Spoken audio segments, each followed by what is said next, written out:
Haleluya, haleluya. Shalom saudara-saudara.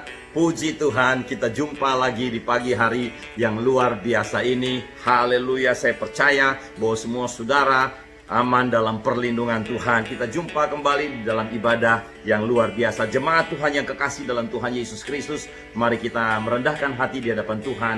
Kita mencari wajah Tuhan dan kita datang sujud menyembah Tuhan. Dan biarlah kita memohon firman Tuhan dapat mencerahkan akan hati kita kembali. Mari kita satu di dalam doa, saudara-saudara yang diberkati oleh Tuhan Yesus Kristus. Bapa Surgawi, segala puji, hormat, dan syukur kami kembalikan kepadamu. Engkau telah menjaga, melindungi, menaungi, memelihara kami dengan begitu hebat dan dahsyatnya. Engkau melewati malam pekat yang menguasai kami. Engkau menjaga kami seperti biji matamu sendiri. Engkau memelihara kami. Engkau meluputkan kami dari sampar, virus, dan penyakit. Engkau menjauhkan kemiskinan daripada kami sehingga kami boleh hidup dalam kecukupan-Mu. Kami tidak miskin sehingga kami harus meminta-minta.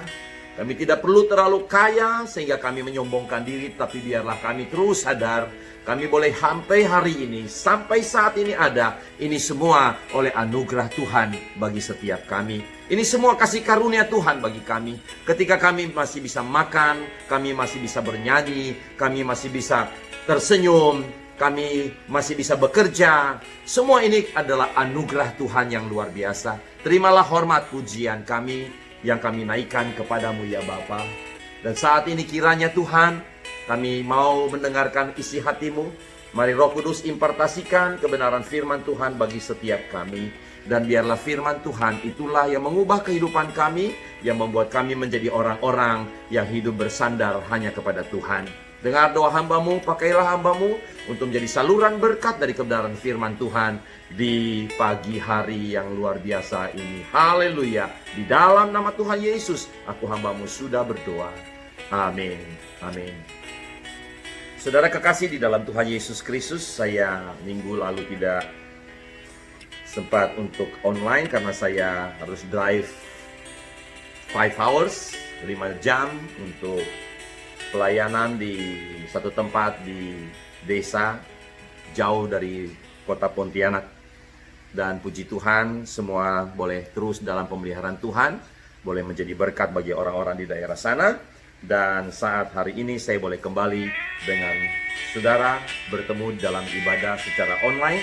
Walaupun di jemaat saya sudah melakukan atau melaksanakan ibadah secara live di sana, offline maksud saya. Nah, saudara yang kekasih dalam Tuhan Yesus, ada satu kesaksian juga. Saya juga mengucap syukur kalau putra saya yang kedua boleh selesai sidang dan dia boleh dinyatakan lulus pada London School. Dan ini semua anugerah Tuhan, dan saya melihat bagaimana perjuangannya, bagaimana usahanya, bagaimana apa yang dia tekuni dan membuahkan hasil yang luar biasa. Hari ini saya mau berbicara tentang Kingdom of God versus Laodikia. Kingdom of God versus Laodikia. Di mana prinsip-prinsip kerajaan itu ingin saya sharekan bagi kita semua jemaat Tuhan dan pemirsa sekalian. Demikian firman Tuhan di dalam Injil Matius pasalnya yang ke-6 ayat 33, ayat pertama, dan ayat kedua Matius 6 ayatnya yang ke-9. Lebih baik saya balikin, Matius 6 ayat ke-9 dan Matius 6 ayat 33. Demikian firman Tuhan. Karena itu berdoalah demikian: Bapa kami yang di sorga, dikuduskan namamu. Datanglah kerajaan-Mu. Jadilah kehendak-Mu di bumi seperti di sorga. Ayat 33. Tetapi cari dahulu kerajaan Allah dan kebenarannya, maka semuanya itu akan ditambahkan kepadamu. Bapak, Ibu, Saudara, jemaat Tuhan dan pemirsa sekalian yang kukasihi di dalam Tuhan Yesus Kristus. Dari Matius pasal 6 ayat 9, 10, dan 33, saya mengambil kalimat yang diucapkan di sini tentang kerajaan Allah. Kingdom of God.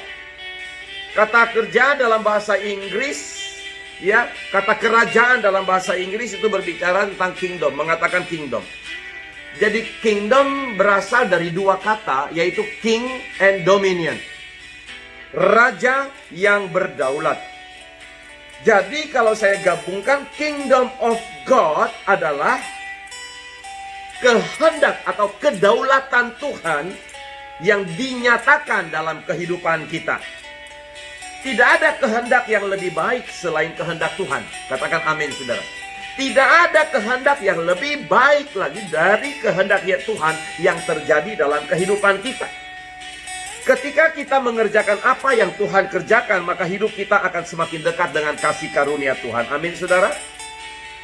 Nah, berbicara tentang Injil Kerajaan, hari ini saya berbicara tentang Kingdom of God versus Laodikia, di mana saya ingin sharekan tentang prinsip-prinsip kerajaan yang terjadi di dalam kehidupan kita. Berbicara tentang kerajaan berarti itu terdiri dari beberapa elemen, beberapa hal. Yang pertama, kerajaan bisa berdiri itu kalau ada wilayah. Ada wilayah, ada area. Di dalam area itu ada pemimpin atau ada rajanya atau king. Setelah ada rajanya harus ada rakyatnya. Bagaimana seorang raja bisa memimpin kalau tidak ada rakyat? Bagaimana seorang raja bisa menguasai, bisa mengayomi kalau rakyatnya nggak ada? Nggak bisa. Bagaimana juga bisa disebut kerajaan kalau ada rakyat tetapi tidak ada pemimpin? Bisa morat-marit, bisa kacau balau, bisa menjadi runyam. Jadi berbicara tentang kerajaan, artinya ada wilayah, ada pemimpin, ada yang dipimpin. Nah, saya mau mempersempitkan itu di dalam fokus pada hari ini berbicara tentang kerajaan. Keluarga kita, rumah tangga kita, lingkungan kita ini berbicara tentang kerajaan. Ini wilayah dan izinkan Allah yang maha tinggi sebagai pemimpin tertinggi di dalam wilayah rumah tangga kita. Ini berbicara tentang hierarki. Kemudian raja di atas segala raja itu ada penerapannya dalam hierarkinya, itu suami. Setelah suami, istri baru anak. Jadi ini berbicara tentang kerajaan. Nah, saudara yang kekasih di dalam Tuhan Yesus Kristus, bagaimana kerajaan ini bisa sepadan, seturut dengan kehendak Tuhan? Tadi saya katakan Kingdom of God versus Laodikia. Mungkin saudara bertanya, kenapa versus Laodikia? Baik, untuk kita memahami akan hal ini, kenapa sampai saya ambil Laodikia sebagai versusnya, lawannya dari Kingdom of God? Karena ada beberapa hal yang perlu kita cermati dalam hari-hari kehidupan kita. Kita lihat di dalam Wahyu pasalnya yang ketiga, ayat 14 sampai ayatnya yang ke-12. Dan tuliskanlah kepada malaikat-malaikat jemaat di Laodikia, inilah firman dari Amin. Inilah firman dari Amin. Saksi yang setia dan benar, permulaan dari ciptaan Allah. Aku tahu segala pekerjaanmu, engkau tidak dingin dan tidak panas. Alangkah baiknya jika engkau dingin atau panas. Jadi karena engkau suam-suam kuku dan tidak dingin atau panas, aku akan memuntahkan engkau dari mulutku. Karena engkau berkata, aku kaya dan aku telah memperkayakan diriku, dan aku tidak kekurangan apa-apa. Karena engkau tidak tahu bahwa engkau melarat dan malang, miskin, buta dan telanjang, maka aku menasihatkan engkau. Jadi saudara-saudara, bagian pertama dari ayat 14 ini adalah karakteristik dari Laodikia. Laodikia ditulis di sini, mereka waktu hidup di dalam berkat, mereka waktu hidup dalam pencapaian target, mereka waktu hidup di dalam kesuksesan, mereka menjadi sombong, menjadi angkuh. Karena kesombongan, karena keangkuhan, karena mereka menganggap dirinya hebat, sudah kaya, dan mereka menganggap dirinya sudah luar biasa. Itu yang mengakibatkan akhirnya mereka menjadi suam-suam kuku. Tidak panas, tidak lagi dingin. Makanya ada teguran, mendingan kamu tuh panas, panas bener. Dingin, dingin bener. Nah, saudara kekasih dalam Tuhan, karena karakteristik dari Laodikia yang seperti itu, akhirnya ayat selanjutnya dikatakan, maka aku menasihatkan engkau supaya engkau membeli daripadaku emas yang telah dimurnikan dalam api, agar engkau menjadi kaya, dan juga pakaian putih supaya engkau memakainya, agar jangan kelihatan ketelanjanganmu yang memalukan. Dan lagi minyak untuk melumas matamu supaya engkau dapat melihat. Barang siapa aku kasihi ia kutegur dan kuhajar. Sebab itu relakanlah hatimu dan bertobatlah. Lihat, aku berdiri di muka pintu dan mengetok.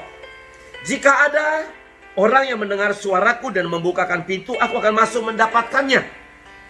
Dan aku makan bersama-sama dengan dia, dan ia bersama-sama dengan aku. Barang siapa menang, ia akan kududukan bersama-sama dengan aku di atas tahtaku.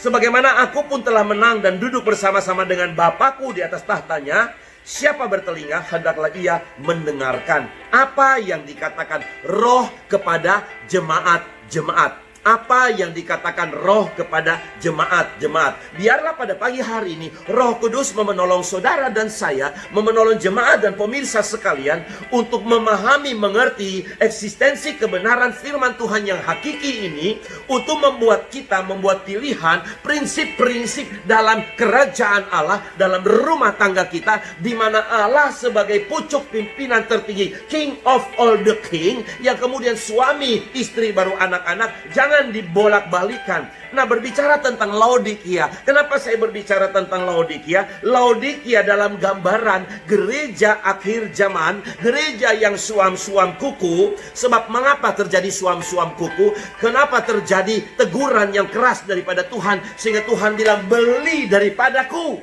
emas yang telah dimurnikan, baju putih dan minyak yang melumaskan matamu. Mengapa Tuhan berkata demikian? Ternyata setelah saya selidiki, Laodikia dalam bahasa Yunani artinya omongan orang atau pendapat orang-orang.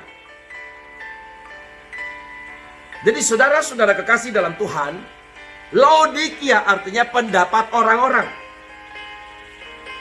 Saudara memahami ini? Apa kata orang? Jadi hari ini saya mau mempersempit fokus kita.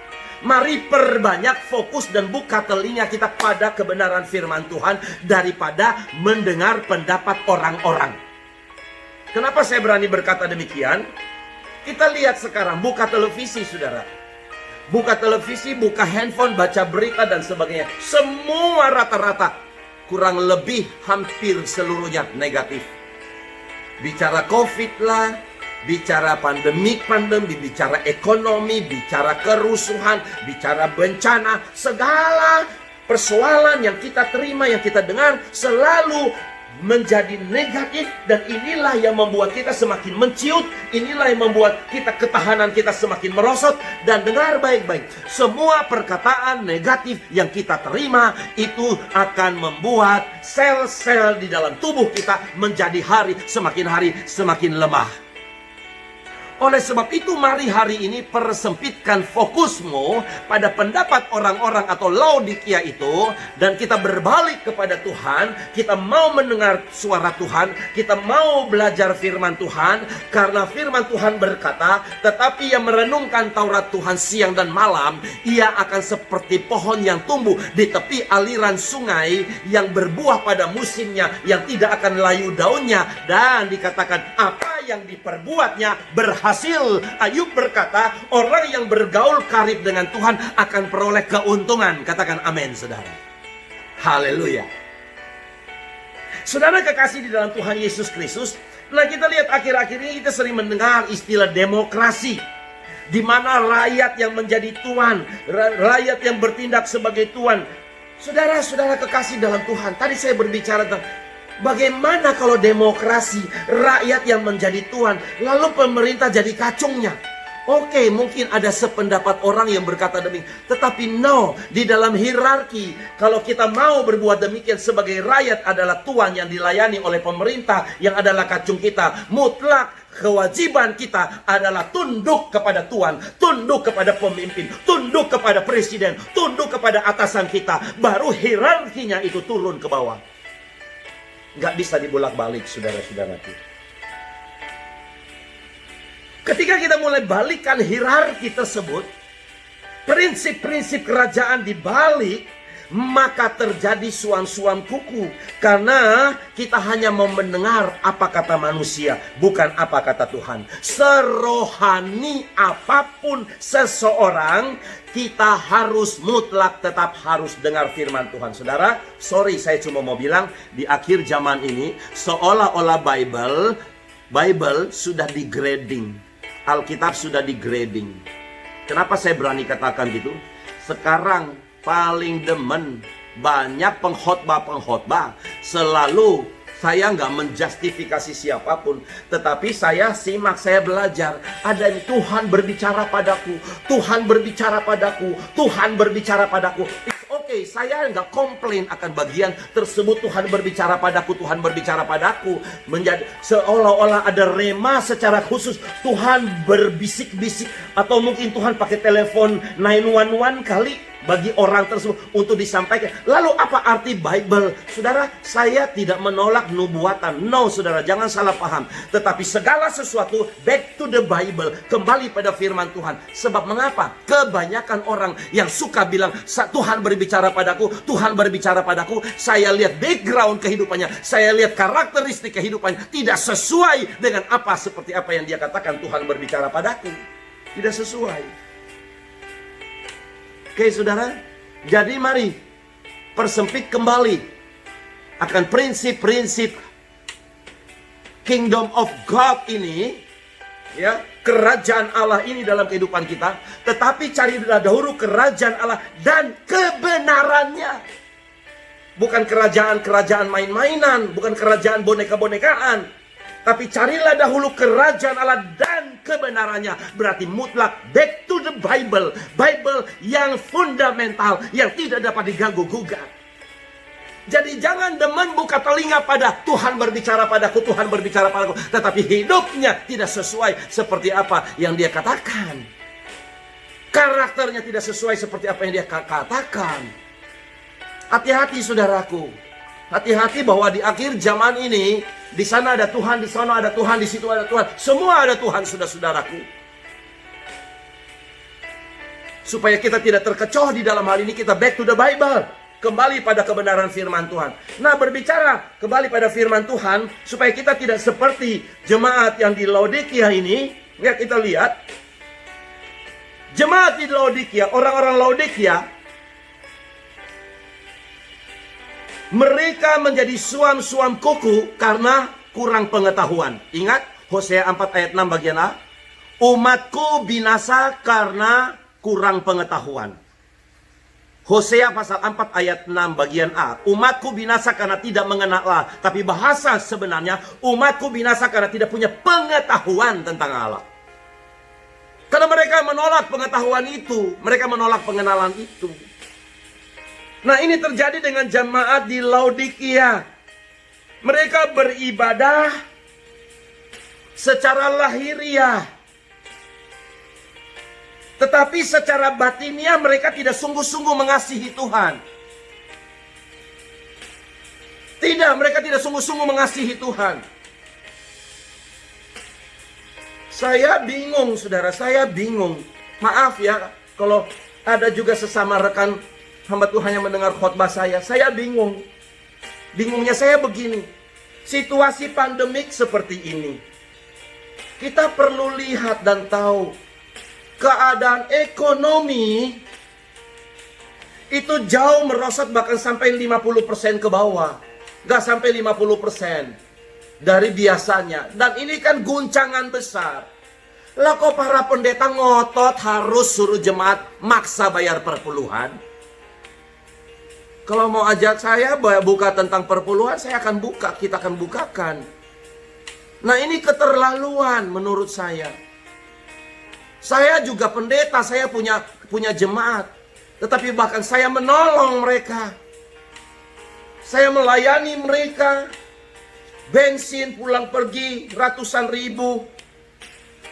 Belum lagi hal-hal yang lain-lain. Tidak pernah saya minta dari jemaat untuk mensupport saya. No. Karena saya tahu keberadaan mereka, ekonomi yang begitu morat-maritnya, kondisi yang begitu susah pada saat ini. Lah marilah kita doakan supaya jemaat kita bertahan di dalam iman yang teguh. Bukan tambah beban mereka, ngotot bahkan dengan kata-kata ancaman. Nah ini keterlaluan. Tapi kita kembali pada firman Tuhan. Kita lihat jemaat di Laodikia. Ketika diberkati Tuhan, jemaat ini, Laodikia ini mulai sombong. Sehingga mereka merasa diri mereka kaya. Karena merasa diri mereka kaya, akhirnya mereka sudah tidak lagi bersandar sepenuhnya kepada Tuhan. Keadaan mereka di luar sangat berbeda dengan keadaan yang ada di dalam diri mereka sendiri. Ingat bahwa Tuhan memperhatikan kita bukan sekedar di luar, tapi Tuhan menilik hati kita. Oleh sebab itu, saudara, di dalam bacaan tadi, saya terperanjat. Tuhan ini berdagang apa enggak? Tetapi hari ini saya mau bukakan rahasia ini. Supaya kita enggak menggradingkan kebenaran firman Tuhan, menggampangkan. Ya. Menggampangkan dengan bilang sekali selamat tetap selamatlah, bla bla bla. Saudara, ampun deh. Tapi please dengar baik-baik, saudara. Dikatakan begini, supaya maka aku, Tuhan sendiri yang ngomong, Yesus sendiri, maka aku menasihatkan engkau, hei Laodikia, yang sombong, yang merasa diri hebat, yang merasa sudah kaya pun egois, tidak peduli dengan kiri kanannya, sudah kaya pun tidak peduli dengan orang yang miskin, yang kekurangan. Saudara, ini semua terjadi di lingkungan kehidupan kita. Banyak juga pendeta yang sudah kaya, mana peduli dengan gereja-gereja di pedalaman yang terpencil, yang begitu miris kehidupan mereka. Saya pendeta pedalaman aja, saya bermisi sampai di pedalaman-pedalaman yang lain, sampai di Sumba sana. Untuk melihat hamba-hamba Tuhan yang hidup dalam kekurangan, gereja yang sudah rusak, sudah rapuh, hidup dalam kekeringan dan sebagainya, dan berupaya untuk with heart to God, dengan hati yang kuserahkan pada Tuhan, and hand to unreached people, dan tangan yang diulurkan kepada orang-orang yang kurang. Ini yang Tuhan mau terjadi dalam kehidupan kita. Tuhan mau kita mempertanggungjawabkan apa yang menjadi milik kita di dunia ini. Sebagai apa? Investasi kerajaan sorga. Katakan amin. Jadi saya mau berbicara prinsip Kingdom of God versus Laodikia. Makanya Tuhan bilang begini, supaya engkau membeli daripadaku. Nah ini dia. Kan selama ini kan kita kan dengar khotbah, Allah pengasih, penyayang, pemurah, dan sebagainya. Tapi hari ini ada ayat yang keluar, yang muncul kepada kita, supaya kau membeli daripadaku. Nggak ada lagi cuma-cuma dan gratis-gratisan. Aduh, kejam banget. Tapi ini firman yang harus dibukakan. Oke? Saya rekam YouTube karena kebutuhan jemaat. Saya rekam ke YouTube atau Facebook. Saya bukan mau jadi YouTuber yang mau cari ribuan subscriber untuk follow saya dan sebagainya supaya dapat gaji dari YouTube. No. Dan saya sudah berpikir juga udah akan off kalau saya sudah aktif untuk mengunjungi jemaat-jemaat saya di pedalaman-pedalaman. Sampai hari ini Samson Ho tidak buka gereja di kota. Karena hati saya memang untuk orang-orang yang termarginalkan. Kalau saya mau buka gereja di kota bisa. Saya S3, Doctor of Missiology. Saya punya skill, saudara mau suruh saya apa aja. Saudara lihat di belakang ini perabotan, ini puluhan juta, ini handmade, saudaraku. Saya buat sendiri, apa saja saya bisa kerjakan. Tapi saya mau belajar. Aku mau menyenangkan hati Tuhan. Oke? Nah, makanya hari ini firman ini cukup mengagetkan. Supaya engkau membeli daripadaku. Jadi nggak ada yang gratis sekarang.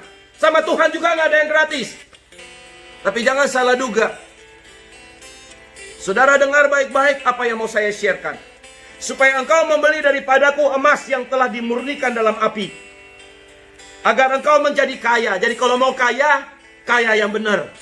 Oke saudara? Dan juga pakaian putih supaya engkau memakainya agar jangan kelihatan ketelanjanganmu yang memalukan. Dan lagi minyak untuk melumas matamu supaya engkau dapat melihat. Nah, berbicara tentang gereja Laodikia tadi yang begitu sombong, angkuh, karena merasa diri sudah hebat, merasa diri sudah kaya, maka itulah, hei, aku memuntahkan engkau keluar. Kita di rumah kita ngapain? Bersungut-sungut, suam-suam kuku, atau kita merasa nggak ada masalah dan sebagainya. Hari ini biarlah firman Tuhan mengkoreksi kehidupan kita. Tuhan menghendaki ada gereja Laodikia. Mari kita introspeksi kehidupan kita. Apakah kita sama seperti gereja di Laodikia? Itu sombong, tegar tengkuk, keras kepala, merasa diri hebat, sudah tidak butuh Tuhan. I don't know.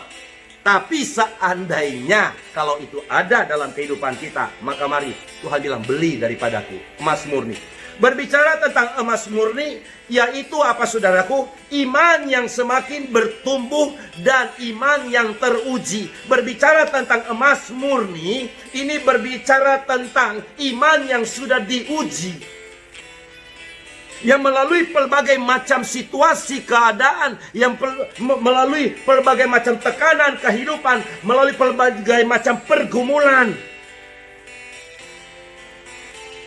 Apakah kita masih tetap memiliki iman yang teguh? Atau hidup di dalam keputusasaan dan persungutan? Oleh sebab itu Tuhan bilang, beli daripadaku emas murni, supaya engkau menjadi kaya. Kaya apa saudara? Kaya batin kehidupanmu, kaya jiwa dan rohmu.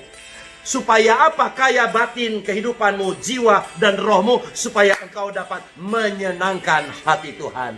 Tidak ada guna kita peroleh semua ini saudaraku, kalau kita nggak bisa menyenangkan hati Tuhan. Katakan amin saudara-saudara. Ada orang punya deposit sampai triliunan, tetapi kita lihat satu persatu berguguran. Namun orang yang dapat menyenangkan hati Tuhan, itulah orang yang Tuhan muliakan. Kafot, mulia, value, orang itu bernilai. Kemudian belilah daripadaku jubah putih. Apa yang berbicara tentang jubah putih? Jubah putih berbicara tentang apa? Supaya engkau tidak melihat ketelanjanganmu, artinya kebobrokanmu. Berarti jubah putih, saya menggarisbawahi, saya mengartikan jubah putih berbicara tentang kekudusan. Kita boleh hidup sama seperti orang-orang yang tidak mengenal Tuhan. Boleh, tidak akan mendapat perkenanan Tuhan.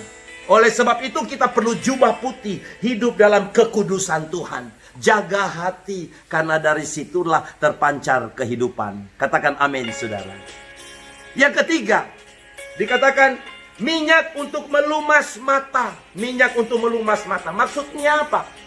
Yang pertama, emas murni ini berbicara tentang iman yang teruji. Emas murni berbicara tentang iman yang teruji. Badai, topan, pencobaan, tekanan, angin, ribut, corona, apapun tidak akan menggoyahkan iman kita di hadapan Tuhan, karena sudah teruji. Katakan amin.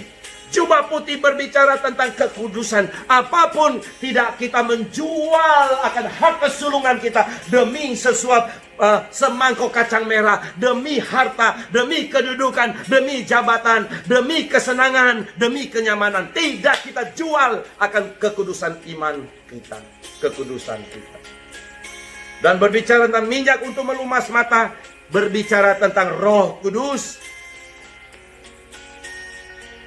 Saudara, Roh Kudus saya gambarkan sebagai minyak yang melumaskan mata, yang menuntun akan kehidupan kita, supaya kita belajar hidup seturut dengan kehendak Tuhan. Kita memerlukan Roh Kudus untuk memiliki visi hidup sama dengan Tuhan. Sebab apa? Hanya Tuhan Yesus yang mampu memuaskan kita. Namun kalau gereja Laodikia, gereja yang suam-suam kuku, adalah gereja yang angkuh, yang menolak Tuhan Yesus masuk dalam kehidupan mereka. Tapi berbicara tentang prinsip-prinsip dari kerajaan Allah yang terjadi dalam kehidupan kita, maka kita akan mendapat perkenanan Tuhan. Sebaliknya, hidup kita ditentukan oleh sikap dan pilihan kita. Amin saudara. Ini yang Tuhan mau. Dalam khotbah yang singkat ini, yang sederhana ini, saya garis bawahi kepada kita sekalian.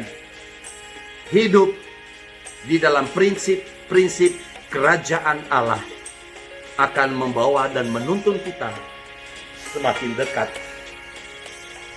semakin serupa dan segambar dengan Tuhan. Tidak angkuh, tidak sombong, namun kita akan bergerak seturut dengan apa yang Tuhan kehendaki. Sehingga apa saudara? Kamu akan menerima kuasa. Kuasa untuk mengalahkan kedagingan bentuk apapun. Kuasa untuk mengalahkan tipu daya iblis. Kuasa untuk memuaskan kehidupan kita sendiri. Amin saudara. Supaya dengan demikian Roh Allah memenuhi kehidupan kita dari waktu ke waktu. Dan kita akan menjadi berkat bagi banyak orang. Biarlah firman Tuhan hari ini menjadi berkat bagi kita sekalian. Prinsip-prinsip kerajaan Allah tertanam dalam kehidupan kita. Bapa kami di surga, dipermuliakan namamu. Datanglah kerajaanmu, jadilah kehendakmu di dalam kehidupanku, dalam wilayahku, keluargaku, suami, istri, dan anak-anakku. Maka dengan demikian Tuhan dipermuliakan lewat seluruh kehidupan saudara dan saya. Jadilah anak Tuhan yang hebat. Jadilah pengikut Kristus yang luar biasa. Sebab mengapa saudara-saudaraku? Tuhan berkata, sesungguhnya barang siapa percaya kepadaku, ia akan melakukan pekerjaan-pekerjaan yang aku lakukan. Bahkan pekerjaan-pekerjaan yang lebih besar daripada itu. Sebab aku pergi kepada Bapa. Ini janji Tuhan buat kita.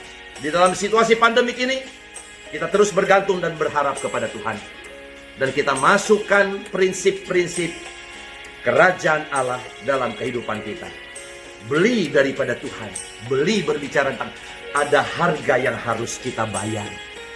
Untuk memiliki iman yang teguh, gak terjadi instan begitu saja seperti apa kata orang. Yang ikut-ikutan. Ikut-ikutan. Tapi esensinya sendiri gak tahu. Tetapi untuk saudara memiliki iman yang teguh, emas yang sudah keluar dari api pembakaran, berarti saudara ada harga yang harus kita bayar. Harga yang harus dibayar berbicara tentang segala lini kehidupan kita. Ada yang perlu dilepas. Ada yang perlu dibuang. Keegoan yang perlu dimatikan. Supaya kita menjadi serupa segambar dengan Allah. Itulah harga yang harus dibayar. Harga yang harus dibayar, kekudusan. Kekudusan membutuhkan harga yang harus dibayar. Kekudusan tidak terjadi instan. No. Tetapi kekudusan itu terjadi melalui proses kehidupan day to day. Oke? Proses kehidupan dari hari ke hari depan. Day by day. Maka dengan demikian, harga yang kita bayar, seberapa banyak? Bayar harga itu demi kekudusan. Roh Kudus gak akan dapat cuma-cuma. Ada dua pengalaman Roh Kudus. Waktu kita bertobat, kita minta, kita receive Jesus, kita buka hati. Tadi dikatakan, lihat aku berdiri depan pintu dan mengetok. Berarti Yesus Kristus oleh Roh Kudusnya masuk dalam hidup kita. Itu pengalaman pertama. Namun pengalaman dipenuhkan oleh Roh Kudus itu terjadi perlu harga yang dibayar. Harga yang dibayar termasuk waktu yang kita berikan buat worship dengan Tuhan, menyembah Tuhan, meminta Senling Chung Manda. Roh Kudus memenuhi day by day, memenuhi kehidupan kita. Harga yang harus dibayar. Gak ada yang instan. Amin saudara. Semoga firman Tuhan ini mencerahkan kita dan membuat kita berkenan di hadapan Tuhan. Mari saudara kita berdoa. Bapa Surgawi, di dalam nama Tuhan Yesus Kristus, terima kasih untuk firman Tuhan pada pagi hari ini yang berbicara dengan tegas. Tidak ada yang instan, tetapi harus ada harga yang kami bayar. Melalui pertobatan kami, kesungguhan hati kami, usaha yang Tuhan sudah taruh dalam kehidupan kami untuk mau berjuang. Sebab keselamatan yang Engkau berikan itu, Engkau berikan memang dengan cuma-cuma. Tapi kami harus berusaha untuk menjaga keselamatan itu melalui kehidupan kami. Ajar kami Tuhan, biarlah kami dapat membeli emas yang telah dimurnikan dari dalam api, baju putih, dan minyak dapat melumaskan mata kita. Melalui dengan harga yang harus kami bayar, salib yang harus kami pikul day by day, biarlah kami boleh menjadi serupa dan segambar dengan Engkau. Tanamkan firman Tuhan dalam kehidupan kami. Biarlah kami bukan menjadi orang Kristen gampangan, orang Kristen ikut-ikutan, dan Kristen apa kata orang, tapi biarlah kami menjadi pengikut Kristus yang diurapi. Di dalam nama Tuhan Yesus, biarlah firman ini tertanam dalam kehidupan kami. Terpujilah Engkau, berkat damai kasih karunia dari Tuhan Allah Bapa, keselamatan di dalam nama Tuhan Yesus Kristus, oleh Roh Kudusnya, Tritunggal Allah dalam nama Tuhan Yesus, menjaga, melindungi, memberkatimu, dan saya melimpah-limpah dan kami menjadi berkat bagi yang lain. Haleluya, haleluya. Di dalam nama Tuhan Yesus aku hamamu sudah berdoa. Amin, amin. Tuhan Yesus berkati saudara. Jadilah warga kerajaan surga yang militan. Tuhan memberkati semua orang percaya. Shalom. Haleluya.